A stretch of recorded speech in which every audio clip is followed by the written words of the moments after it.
Okay, so first of all, thank you for having me tonight. It's always nice to sort of push these projects and get them out and into sort of the wider environment. And it's also, this is probably actually going to be my last presentation on both these projects, because up until a few weeks ago, I did have native oyster in that job title as well. But we've just received a new round of funding that's allowed us to upscale both our oyster project and Seagrass project, to the point where sadly I've had to concentrate on only one of those. We do have a new officer starting in the next few weeks though. She'll be taking on the role of the oysters, and I'll provide a bit of information at the end of this talk on that project and our aspirations with it.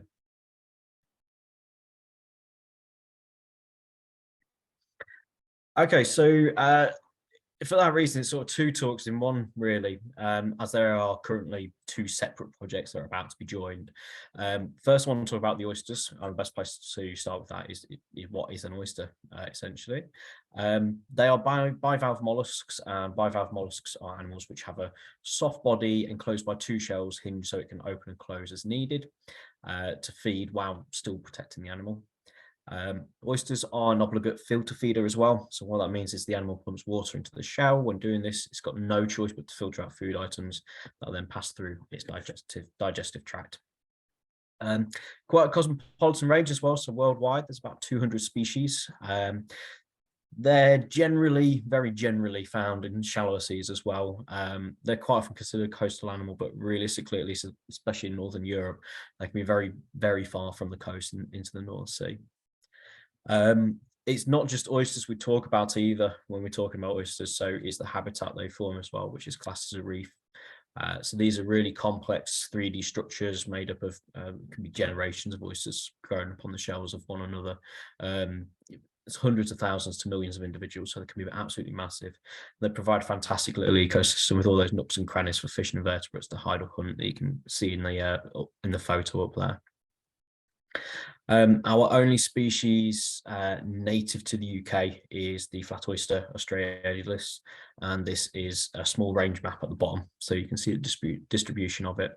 There are other oysters in the UK, but both farmed and feral populations of non-natives, such as Pacific oysters and Japanese oysters. Just going back, I added this slide because it's quite interesting to see how far back oysters go. So we're looking at between 200 and 250 million years that the evolution of the family Ostridae started at. So that's at the start of the Triassic era. They weren't really free living as such back then. They were epizoans, so basically they encrusted on other animals. Very often in this case they grew on ammonids. Photo on the slide, you can just see the oyster near the center of that. I'll try and do something clever actually. I'll try and put up in highlighter up. So you can just see that just there. So a sort of roundish mass on the side of the ammonid.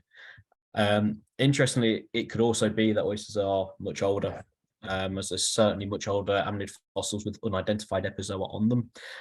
They could potentially be oysters, but oysters don't really fossilize very well. It's only a very small part of them that usually fossilizes, and they do tend to get damaged very easily. Persistent is the best word I can think of for them as well. Oysters have enjoyed really nice niche throughout history. They're prolific, they create their own environment with the reefs they form, so they've been resilient through mass extinctions that crippled other lineages. Their form really hasn't changed much either, so the simplicity of their anatomy means they are essentially a water pump to bring food and water into the shell, muscle to control that shell, and reproductive organs. There is not a lot more to an oyster. They don't even have a central nervous system, so they are animals, but they have no central nervous system. They're not even classed as sentient. They really are as basic as they possibly can get while still being an animal. All of this has led them to being a very successful group of animals. Jumping a little bit ahead to when humans started interacting with oysters, it's really difficult to overstate the effect oysters had on our early history, particularly living by the coast as sustenance. These animals basically the first fast food, so they required no expenditure of energy, besides walking the shoreline and taking a paddle or a dip. They're a food source that doesn't move either. They self-replenish given the chance. They're fairly risk-free as well, certainly in terms of hazards when collecting. They're also really rich in vitamins and minerals, in particular zinc and B12, which very often are missing in a plant-based diet. So simply with oysters as a source of that and an extra source of protein, you can survive quite happily on that. Archaeologists have found evidence of oysters being consumed in Britain as far back as 8,700 BC. So you can see those oyster middens at the top where there's just lines of oysters. You can see just how many were consumed, even in a low population density, such was back then. That was still when we were connected to mainland Europe as well. So it was very, very, very far in our past.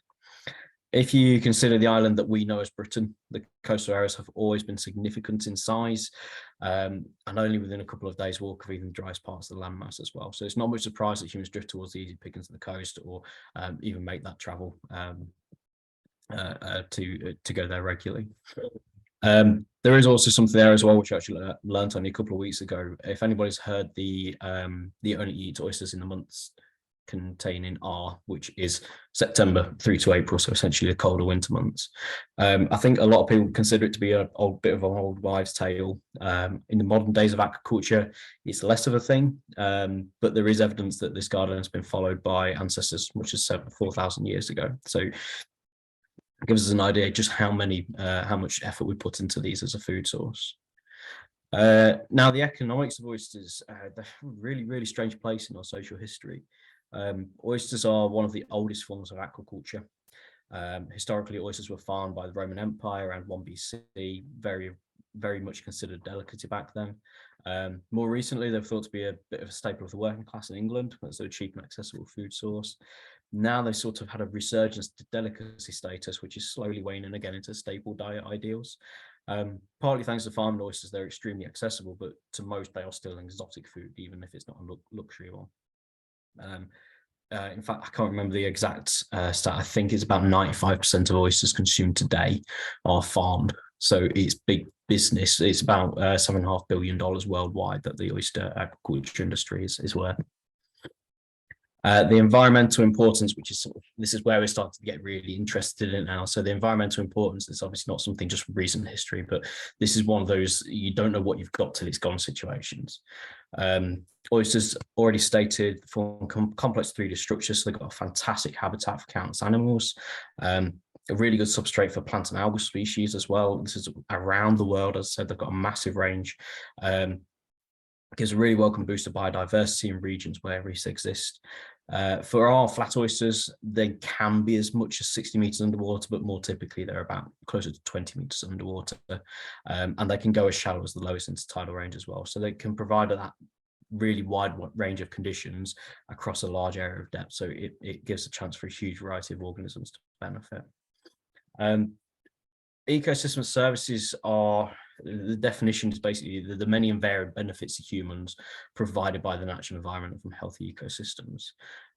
In this case, the significant one is the ability of oysters to clean our waters. As oysters are an obligate filter feeder, they have no choice but to take in other items as well as their food. And this can include all sorts of small particulates and sediments, even down to microplastics and essentially small items of man-made litter. These often get flocculated and released by the oyster as pseudo-feces, which basically means rather than floating around in the water column, they bind and form substrate around the reefs, having the effect of cleaning water and allowing more light to penetrate. And that generally gets built upon even further from the reef. So it's actually held under there. They also, oysters do utilize some agricultural pollutants in their growth as well. So they also have the effect of reducing eutrophication events, making our coastal waters that much healthier.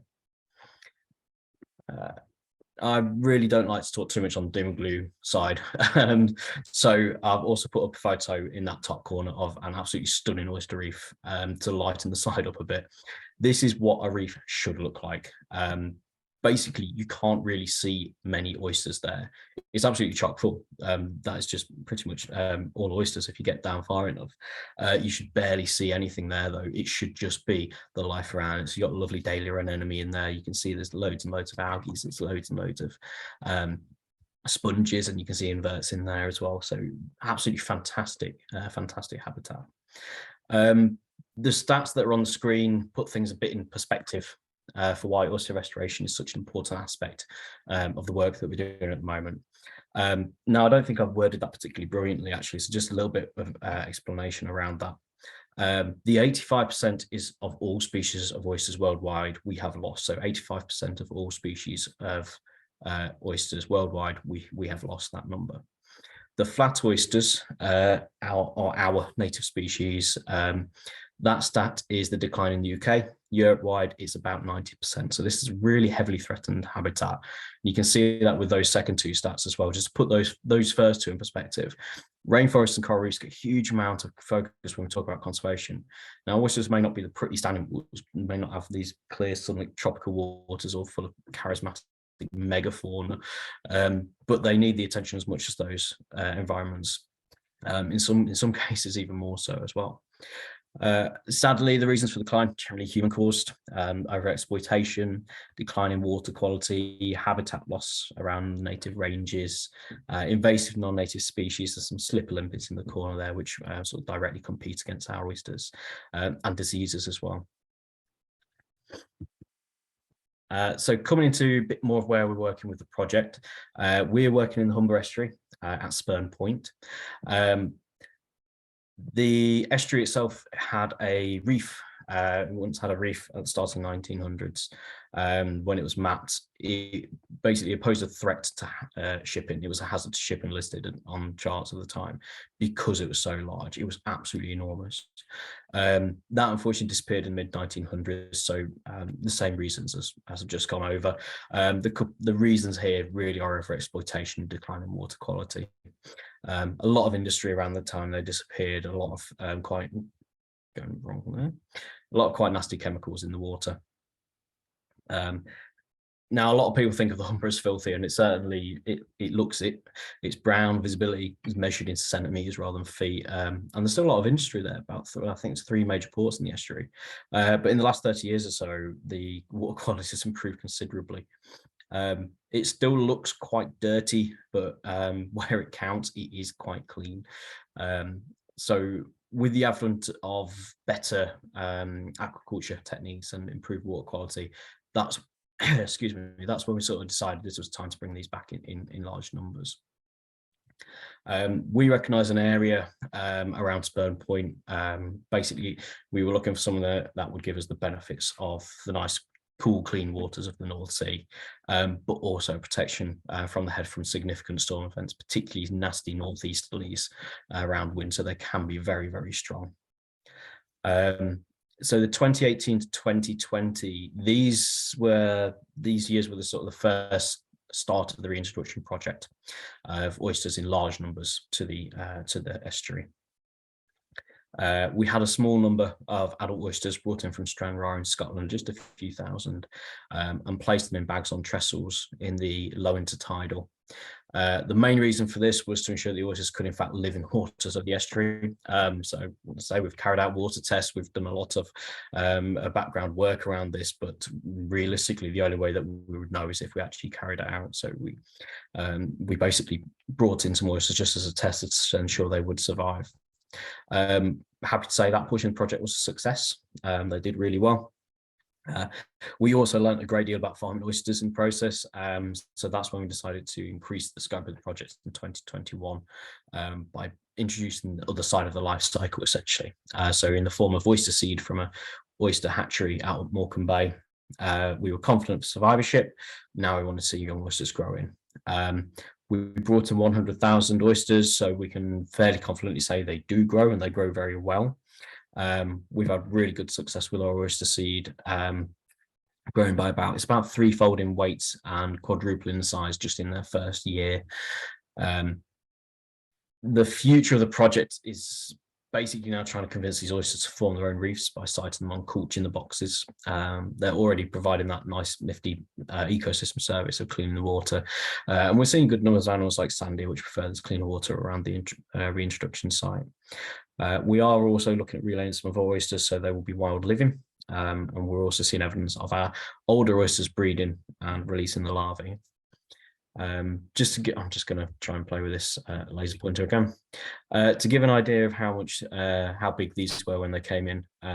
This second A on the tag, that to that is about the length of them, and they were very round at that point as well. So you can see just how much they have grown just in that first year. I think we've got a big jump onto seagrass now. So just a bit of a different organism, but the best place again is to start with what it is. A marine angiosperm is basically a marine flowering plant. There are only 3 distinct groups of plants that could be defined as such. That's seagrasses, mangroves, and salt marsh. The easiest way to explain the anatomy of a seagrass plant is to think of a spider plant. So they've got a central rhizome, which is like a very solid root. Then at regular intervals, this grows a node from which grows a blade or a leaf or a frond, however you wish to call it. And it's from those nodes that the flowers then develop and produce the seeds, which you can see in that photo. In fact, I only just noticed that one of the seeds in there as well. So very standard seed. This one here, that's got this blue line down the middle. It's got that blue line because that is actually germinating as I took that photo. So you can see that nice blue seed popping out of the casing. Now the flowers themselves, I'm kind of sad to say that they're not very impressive. They simply don't have to be. They don't rely on pollinators like terrestrial plants, so evolutionary, there's never been a factor needed to be attracted to pollinators, whether by scent or sight. Interestingly, there has been quite a lot of work with more with the subtidal species, Oyster and Mariner, where people have been looking at the effect that grazers have on spreading pollen around, essentially, and it does seem to be that there's a correlation between movement of animals, snails, for example, Littorina, and the success of pollination on a meadow. Nothing's been confirmed yet. It's just quite an interesting route to look into. Where was I? So seed germination. So it's not just the seed germination that come from the flowers that's responsible for the reproduction of seagrasses. So they do have that sexual reproduction, but there's also clonal growth, so asexual reproduction that's got a part to play, basically where the rhizome produces new nodes. If a section is broken off, it's still a viable plant for all intents and purposes as well. There's about 50 species and there's 12 genera of seagrass. I say around, there is a lot of work in the past few decades around seagrass genetics, and the number of species is still in quite a hotly contested state of flux. I think it's probably safe to say there's about a 20% uncertainty about where the true number lies. So I sort of picked the median to mention here. It's also quite possibly interesting to note here that over half of seagrass species come from just 3 of the 12 genera. So those being Halophilia, Zostra, which is the genus that we work with, and Posidonia. Probably indicating those 3 presumably appeared very early on in seagrass evolution, which is why they've diversified so extensively. Now I've got to mention the meadows as well now, because very much like oysters, we are excited more about the habitat that they provide rather than the individuals. They can be massive, absolutely massive. The largest meadow is in the Indian Ocean, called the Saya de Maya Bank. It's about the size of Switzerland. It's absolutely enormous. The reason why we like these seagrass meadows, the thing that really excites us about it, is because of the amazing level of biodiversity that you find within it. You get about 30 times more animals within meadows than adjacent bare substrates,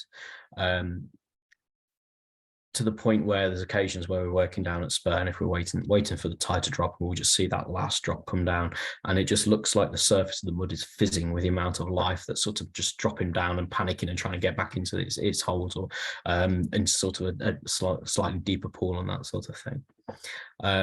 Now they also have fantastic ability to sequester carbon as well.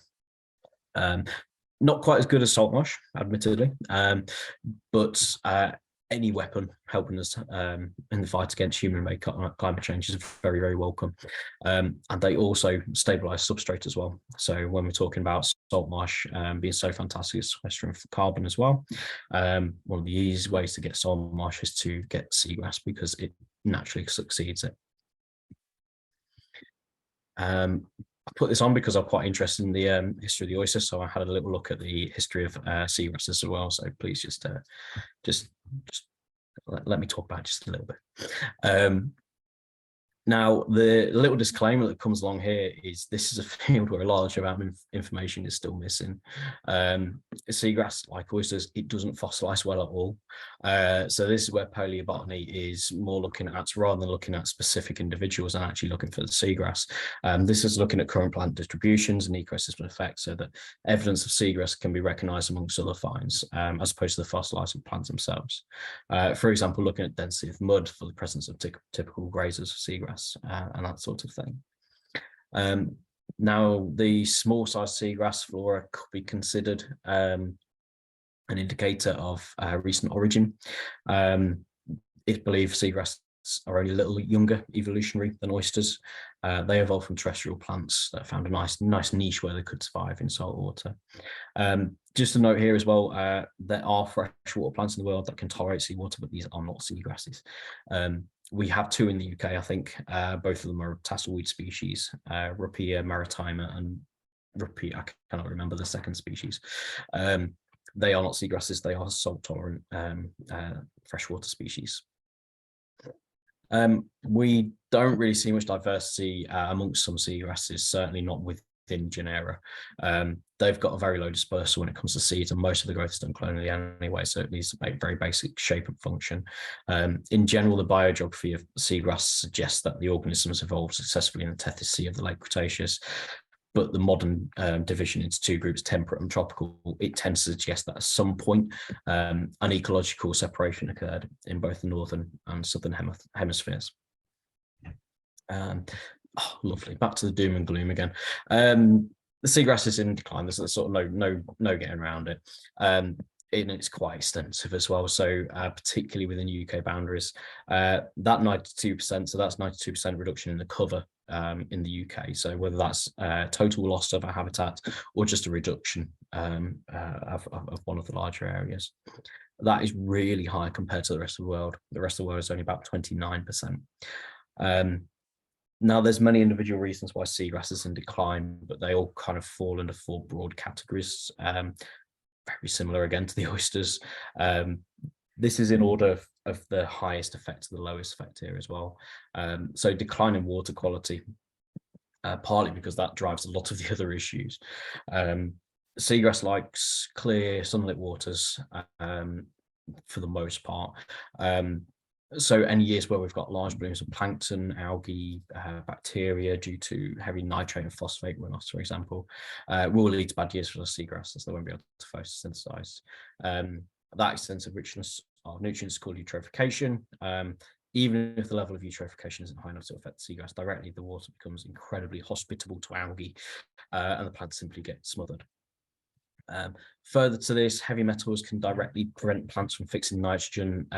Lead in particular is absolutely lethal to seagrass.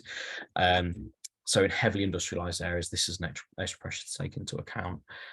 We're working in Humber estuary, which as a water body has a basin size, I think it's close to 25,000. It's 24 or 25,000 square kilometers.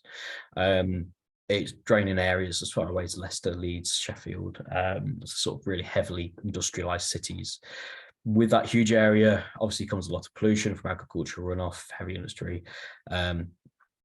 But I did mention earlier, water quality number has improved significantly in the last 30 years or so. So we're getting there, at least with that.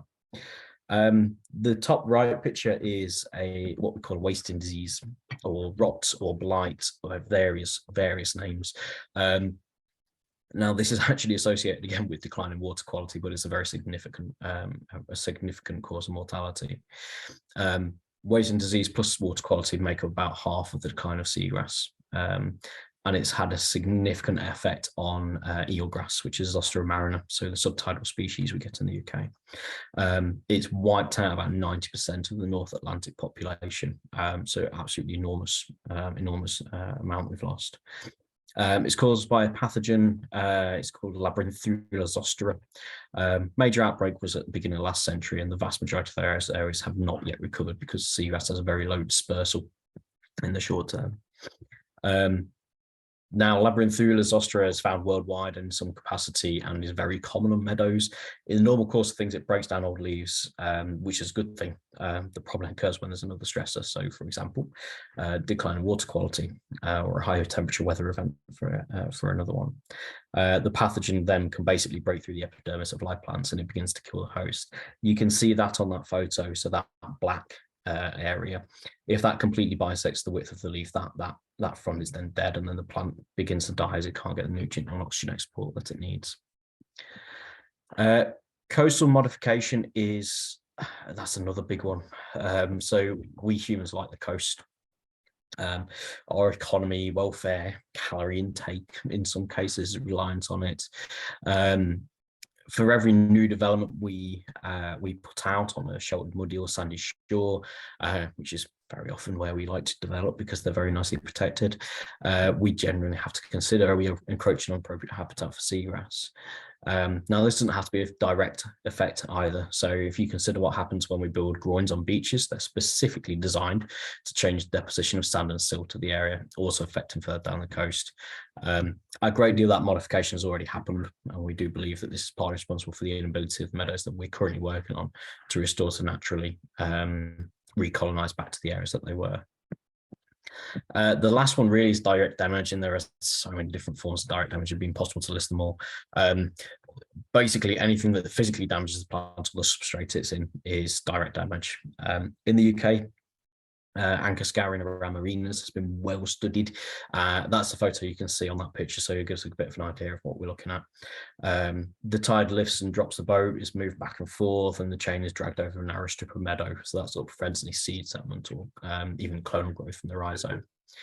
Other forms can be things like dredging, that's sort of also sort of linked in with coastal development. On a very local scale, and the only significant factor of direct damage on our work site at Spurn is bait digging on the foreshore where the remaining seagrass meadow is. The seagrass is located now within bylaw box, so this sort of activity should be very much reduced. So a little bit of should have put a bigger map there, really. So this is on the estuary side of Spurn Bight, and we're working with this species here, so dwarf seagrass, Oyster and Altii. In terms of decline, we've got a little bit there, which is what we're working on to increase in size, but it shrunk by about 95% from its absolute highest. Now, thanks to that area being protected from the only activity that affects it negatively, really, which is bait digging, the bed has improved in health and the density's increased, but dispersal is a real issue. The hydrodynamics of the Humber estuary essentially prevent the seas from travelling back upriver to the historic sites, and they tend to get trapped right at the south end of that meadow. There's a lot of chalk and a lot of hard standing rock around there. So that's where we sort of stepped in to help the bed spread back to its historic extent. The blue patch is the area that we planted in our pilot to discover the best ways to work with the plants, and that's everything from seed collection to growing it to basically to planting it intertidally as well. This was done under our GRF funded project, Green Recovery Challenge Fund project. Where we were working, so that area is marked out in purple as well. So that is our what we call the bylaw box that prohibits bait digging. Each of the green dots on that map is where we currently have seagrass. It looks like a lot, but a lot of those are single fronds or less than 1 meter size pieces of seagrass. That is not very large areas, and we're working a little bit further up as well to try and bring those areas back. Now we do this by having essentially seed bombs or seed depth charges, or whatever you want to call it in a marine context. We've got a biodegradable bag. In our case, we use hessian. This contains a small amount of substrate with seeds inside. Very low cost method in a way, as it mostly requires time and a small amount of resources to produce each seed bag. You can see a germinated seed on the top of there just before we poked it into the mud carefully, because they're quite delicate at that point. Wrapped up and then kept in a nice cool bag until ready for planting. We're also working with seedlings, which are a fairly new idea, and they were a primary focus for the planting season in March 2022, so this year. It all starts off the same as well. So rather than just having a bag of seeds, we make that bag of seeds and we grow it on into tanks. So we give them a bit of a head start, essentially. We can control the parameters, so we can concentrate on getting a strong rise over farms produced before we then plant them out. Our initial program was 4 acres within that current bylaw box, planting 1 seedling bag per metre square, so about 4,000 per acre.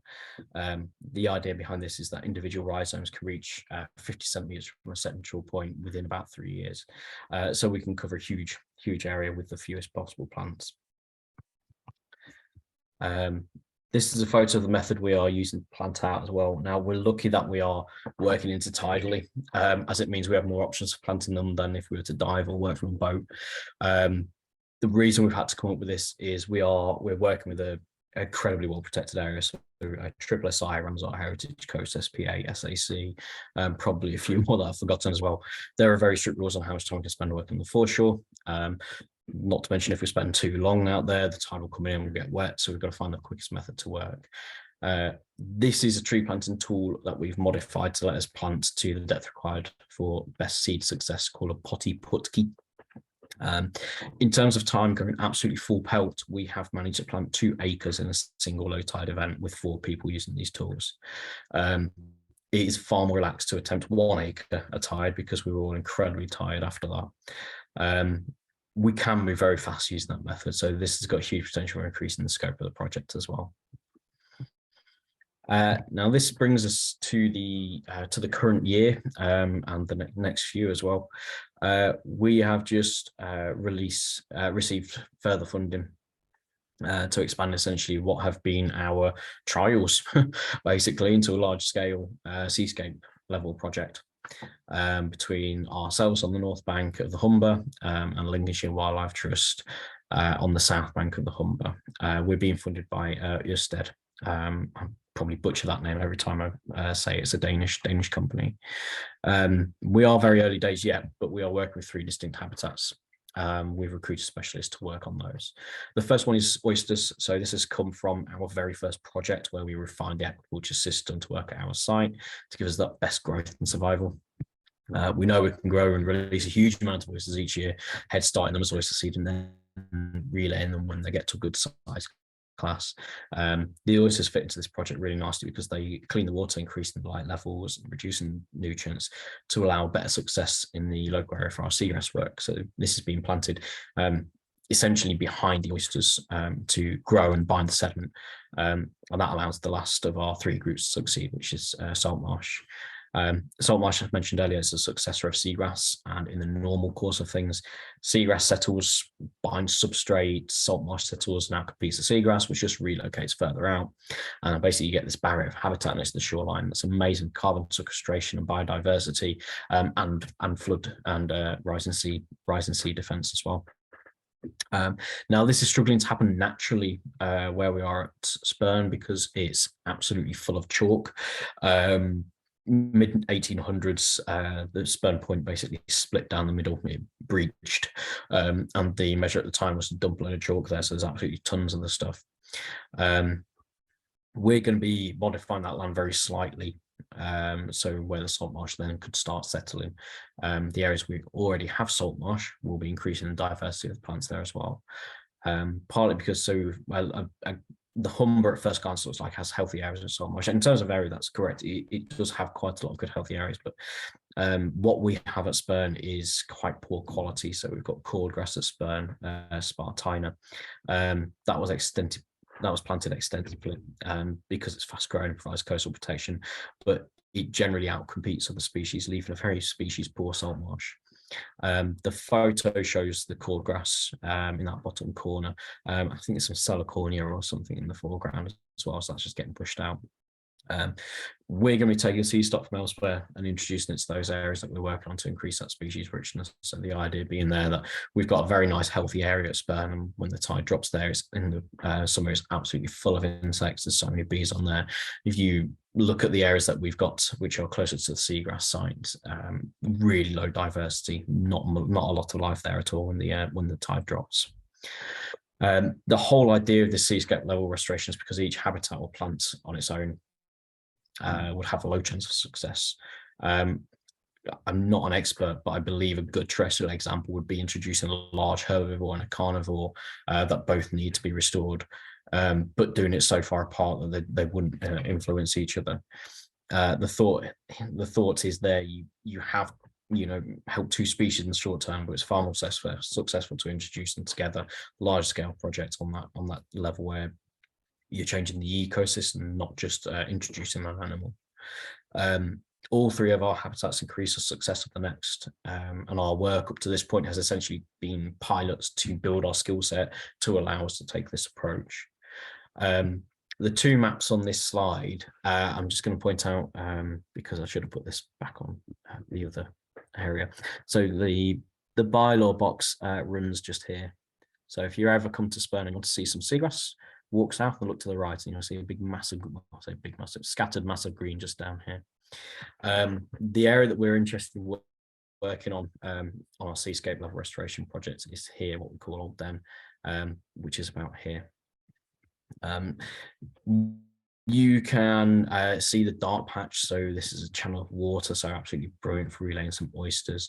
There's potential areas that we could planted seagrass up here, and then further back up to the shore, you can see the beach is quite pale with chalk.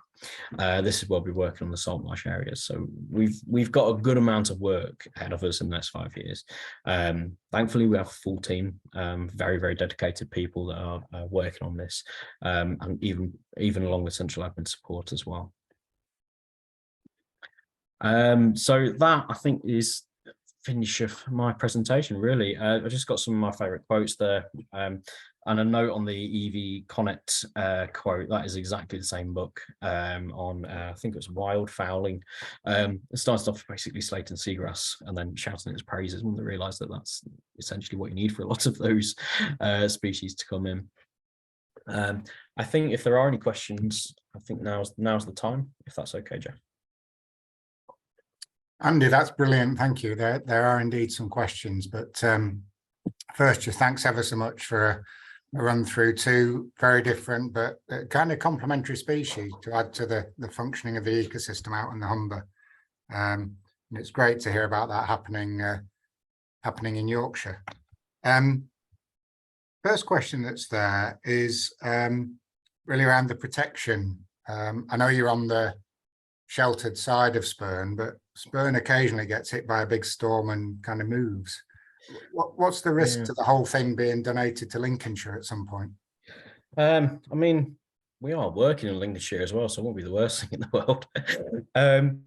So there's a couple of things there. I think it was 2013, the first, what we call the breach happened, the big one that everybody remembers, where we lost the major portion of the road.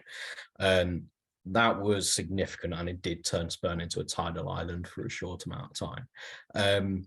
Since that happened, it has started to stabilize on that central area where the road used to be. That area now is very high. We're starting to get a bit of sand dune plants colonizing as well, so it's clearly very solid area. Seagrass is quite resilient to changes, so it can cope with about a foot of sediment changes throughout the course of a growing season, so it is very resilient to that. And there is also that aspect, when we're talking about restoration projects, we always have this consideration of what's going to happen in the future. There's a lot of consideration for a lot of the projects, especially around the Humber estuary area. We might need to be looking 200 years in the future. There's certainly areas we'll be working on which I would like to think will be still worked on, even in a century or so. In terms of protection, it is very much a case of allowing it to do. We're doing our best to restore it to where it used to be, partly so that it can be more resilient to these problems. It's difficult to explain without the map, but essentially, if we get a full breach event and it essentially turns it into an island, what we may lose is we may lose all the seagrass south of that. It may get too salty for it. It likes it a little bit more estuarine. But then we've got the northern side as well. So it should never be an issue. Just, you know, in the course of this project, I don't think it will happen. When it eventually does happen, it will just change the project at the time if it's still going. Thank you. That's a good level of resilience. I was just concerned that the disturbance we look for in rewilding could be a bit extreme early on. A couple of questions about the oysters. You mentioned them taking in, I think you said, flocculating pollutants. Are the pollutants just shed back into the environment then, but in a more particulate state? What happens to the pollutants as they feed? So I use the term flocculating pseudofeces because I think it makes me sound really clever. Basically, all that means is essentially when an oyster takes in a liter of water, it will filter out anything of a certain size and feed on it and digest, and it comes out as pseudofeces. They have an ability to push things out, but generally speaking, it all goes through the gut. Those pseudofeces are quite dense, so rather than going back out into the water column, they will tend to drop down and form this really sort of heavy silty mud at the base of a reef. In a large reef with a large productivity, that gets them further buried with more oysters as well. They also use some of those in their shells as well, so they'll be taking in especially things like carbon as well, so that we're taking that into the shells. So it actually forms the tissues and the body of the animal. Again, when that dies, generally speaking, it's because there's another oyster on top of it, so then gets pushed further and further down. Okay, thank you. And just to the audience, I've got a few more questions, but room for some more yet if you'd like to ask any. One more on oysters before we move to seagrass. Are the oysters that you've got out there starting to show signs of spreading themselves and becoming self-sustaining, or will they need a good few years more yet before they perhaps get to that stage? I think it will take a few years before we start noticing them on what I would say hard and free living status. What we have seen is oyster spat settlement on our oysters, and this occurred last year, which means that the only way that they could be there is if those oysters have bred, because the spat were far too small to have been brought over from Stranraer back in 2018. So we know that they are settling, we know they're breeding, we know that we've got that sort of closed life cycle essentially. Because of its location, and because of, I say 100,000 oysters does nothing. Because of the low number of oysters, it will probably take quite a few years for us to start to see those effects on site, which is why we're pushing into natural relaying and not just relying on sort of our farmed oysters just to drop the spat and allow them to populate the local area. Okay, excellent. Thank you. Turning to the seagrass question, can you farm seagrass? So that is sort of what we are doing. There's a few issues around it. So the reason that we're working with farming aquaculture seagrass, the seeds have, in a natural course of things, have about 95% mortality rate. So they've got a huge mortality rate. We have found we've been able to reduce that by putting them in simple just seed bags and planting them out, but there's still a mortality rate there. There will be the incredibly tasty little seeds.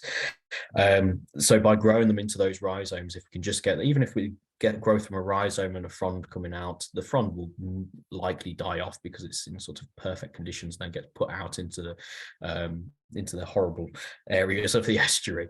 But as soon as we've got that rhizome, we've just increased that a little bit more. So we are essentially farming seagrass. There's quite a few people that have started doing this as well now recently. Partly because there's such a call for seagrass restoration. We will run out of natural seed stock, so we are looking at hopefully one day we'll be producing our own seed stock. It's not been done with Noltii yet. They've not closed that life cycle in a tank essentially, but it's definitely on our radar to try and do. Okay, thank you. And I've heard about one or two other seagrass restoration projects around the UK, and I know we've got I hope you don't mind me saying, Sarah King of Rewilding Britain on, who coordinates the national network. how suitable do sites need to be? I mean, is it a really specific case around the Humber, or can some of the other estuaries or just river exits up and down the coast and bays work? If the water is clean enough and the conditions are right, whether that be does need the right sort of sediment, which is basically mud with a little bit of sand topping it. It's got to be fairly low energy as well. It's got to have some energy to it, but it can't be battered by storms every couple of weeks or so. And yeah, the key thing there is the pollutants. Like I say, because we've lost so much seagrass, there's areas where there has been seagrass and now there is none, or there's areas like ours where there was nearly 500 hectares and now that's down to about one. It's coming down to that sort of trying to work out where is the most appropriate way areas to work on with seagrass, and it's also working out which species to work with as well. There is a difficulty here as well where we can't move other seagrass seed into the estuary. We can only work with our own seed stock. So that's partly why we're looking at the South Bank, where there's anecdotal evidence that there was a larger bed there than on the north side, and there's currently about 2 doormat sized patches which we found the other day after much looking. So it's looking at those areas as well that used to have seagrass. That's what we're sort of mainly concentrating on. And a question about whether there's scope for volunteers to help. I can guess intertidal work is pretty tricky to get volunteers, but anything around bagging up or preparing? So we have got I don't have the dates with me actually. We have got some seed bag creation dates at the last but 1 week of October. I think it's the Wednesday and Thursday and the Friday. We will be doing that at Spurn. We'll be creating seed bags. I've realized that I've not actually given my email address, so I'm just going to very quickly put it in the chat. So if anybody does want to join us for that. The difficulty of volunteers within working where we are, I've just direct messages that to you, Jeff. The difficulty of working with volunteers is not so much the health and safety side of things, because actually I feel like I shouldn't say it, but it's really difficult to get in trouble at Spurn Point because you're working right on the edge of the shoreline. The difficulty is we are very limited number of people who are allowed on the foreshore, so these fall within our natural England permissions. And it's generally speaking, we can only take a few people out with us. So it's when we've got those big workloads of making seed bags, that's when volunteers are most useful, and certainly very, very welcome as well. If anybody does want to get any more information about that, feel free to use that email address and give me a shout, and we'll get that information to you. Thanks, Andy. And as you say, I think there's something on the Yorkshire Wildlife Trust website. I think there is, yeah. I think the full calendar's on there. Yeah. Just in terms of the water that's coming down the Humber to these areas, has the recent headlines, I mean, guess it's more news, but the things been happening about the sewage discharges and the state of the rivers, does that impact massively, or is generically what's been an improvement since the state 30 years ago make it good enough now? It's something we're keeping an eye on, but I mean, really, we aren't as bad as the South Coast. The South Coast is absolutely awful at the moment for those sewage outfalls. What I can say is that there is seagrass around there, so it doesn't seem to be, apart from leading eutrophication events, those are quite short-lived issues if there are issues there. So it shouldn't cause us too many issues. It's not very pleasant, especially when you're working sort of in direct contact with the mud. But it's something we're keeping an eye on. And I believe there probably will be work in the next few years based around survival for ship and these outflow events. Thank you. And on a more positive note, I have a daft dream that I'd love to see rewilding from the headwaters of the Dales, especially the wharf where I am, right down to the Humber. And I guess that would reduce sediment flows and, because you'd have more protection of riverbanks and so on. Yeah. That would just help the work that the oysters are starting with to cleanse the water. They'd be starting from a cleaner feedstock, I guess. Essentially, yeah. We quite interestingly, we've had it's Rodney Forster at the University of Hull has done some studies recently on the seagrass, and the Zostera noltii does seem to do most of its photosynthesis currently while tide is out, because the water is that filthy.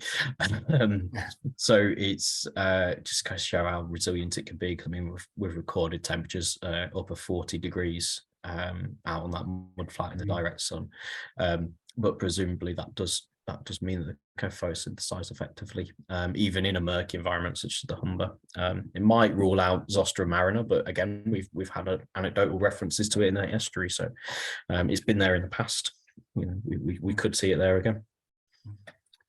Thank you. I think that's most of the questions through. There is just a comment that people can't see and the thing about the volunteering on the webpage at Spurn. So maybe when you're back at base, ask them if they can put something up. Otherwise, you've kindly provided your email for people. Yeah, I'll give them a chase. I'll give them a chase. But yeah, if anybody does want to, like I say, just drop me an email. My turnaround time for answering is probably about 3 or 4 days at the moment, and it might come at a weird time, like 11 o'clock at night. Yeah, grand. So my last question is my me taking the liberty of asking, because I love Robin Hood's Bay and go there a lot. Is that a potential? I don't know if the studies have been done, will be needed, but it's kind of sheltered-ish, got sandy bits, probably a fairly low pollutant node. Yeah, I think Robin Hood's Bay, so the last time I went to Robin Hood's quite a few years ago, it's got the sediment for it. Possibly better for Zostera marina on Zostera noltii, because it's a very popular beach, and any sort of any sort of heavy footfall will probably knock it on. But again, it's Cleethorpes. It's got some Zostera fronds hanging on, so it does survive it. Grand. Well, that's the end of the questions, Andy. So just remains to say thank you, and your enthusiasm for these 2 different areas is such. I can't really think how, when presented with, you've got to choose to go with one or the other, because the projects are getting so big. That must have been quite a It was a brutal decision, absolutely brutal decision. Yeah. But yeah, a really sort of different subject area for us. There's a lot of sea out there and a lot that can be done, and it's very much you know, all the stuff about the functional species. You mentioned the improvement in biodiversity and sand eels being in greater abundance there, partly with the clearer water and so on. It's just a really positive and hopeful thing, and we wish you well with it. So thanks again for doing the talk for us. Thanks to John for the intro. The audience, thank you for your engagement and questions. If you've enjoyed this evening, as we always say, we are a charity and would welcome any donations to help us with our running costs. There's ways on our website you can donate, or you can donate by texting YRN and the amount you want to donate to 70450. That costs the amount of a text and your a standard text and the amount you want to donate. I feel like I'm on the telly doing all the rubbish terms and conditions at the end. But yeah, our next webinar is the 15th of November. Again, quite a different subject about rewilding using horses. Again, as a kind of functional species. So we hope to see you for that. We'll advertise it more nearer the time. But we'll sign off there. And brilliant timekeeping, Andy. Thank you. We're spot on 8:30. So thanks again. And we look forward to keeping in touch and seeing more about the progress of the project. Thank you. Thank you. Thank you, Jeff. Thank you, John. And thank you, everyone, for listening. Bye now.